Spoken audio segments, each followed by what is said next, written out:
Hey, fishers. Yeah, it's been crappy weather and what have you, but look, there's still plenty of fishermen getting out there. Nowhere near as many as summertime, so the reports aren't as intense as they are normally. But some of the reports we're getting are quite okay. Dartmouth Dam looks pretty easy to get a boat in there. And yeah, trolling seems to be pretty consistent there. Still down about 15 to 25 feet, but you will pick them up trolling flatline as well with Tassies and the like.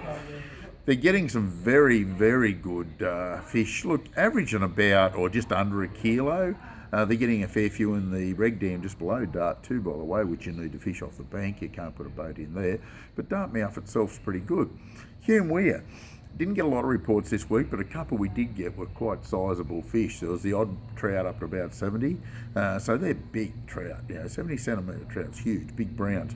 One thing we have noticed though with the Hume Weir, there's a few smaller fish showing up. Could have been a couple of years ago stocking or what have you. We're not too sure, but 30 to 40 centimetre fish, which we haven't seen for a long time out of the Hume Weir. So cross our fingers. Hopefully it might be a sign of things to come. We might have a good population explosion of trout there by the looks of things. We can only hope. Mulwala, certainly quietened right down dramatically. There's not a great deal of activity there at all. The odd big fish coming out of Mulwala still, but not heaps of fish. Getting plenty of crays in the river above Mulwala and also the top end of Mulwala. Certainly worth the effort at the moment.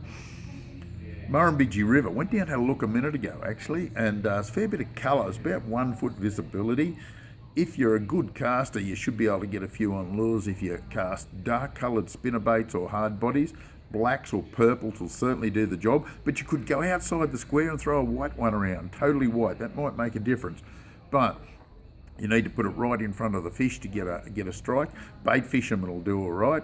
Won't be long, it'll clear up again pretty quick. But there's plenty of crays getting caught. It's perfect conditions for crays, and they're getting a lot of them, so it's certainly worth the effort.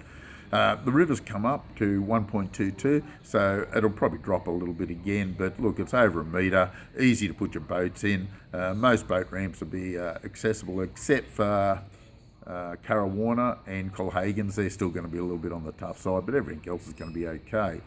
Keep that one in the memory bank. Don't forget, Tumut River's closed. Haven't got a report from Lake Albert. Blowering, a lot of good fish coming out of Blowering. Really happy. Getting some nice cod on the troll as well. One over a metre yesterday, day before. Anyway, doesn't really matter. Just trolling 7:30 in the morning with a CC custom crafted jaws, working in about 30 to 40 foot of water. Metre 3, metre 8, something like that, but quite a good substantial fish. And there's been a few others caught on the troll as well, so trolling seems to be reasonably productive up there at the moment, especially with these overcast days. Talbingo, a few reports of the odd trout, Yucca bean, Jindabyne. Yeah, certainly worth the effort. Bait fishing off the bank's been better than most, so pretty happy with that. Getting a few on the troll up there as well. Tentangra, too cold, wouldn't bother with it. Getting some really good fish out of Wagga, but it has slowed down dramatically compared to what it was a few weeks ago. But the quality of the fish is still there, so getting some very big cod. Really happy with that. Burrinjuck, hardly any reports at all from the Juck, which is a little bit on the disappointing side. But as you can see, we have got a fair bit of action around us. If you need some specific reports on any location that we don't mention, give us a ring. I'll chase it up for you and get back to you on it. This is the Compleat English Fish Report for this week. We'll catch you next week.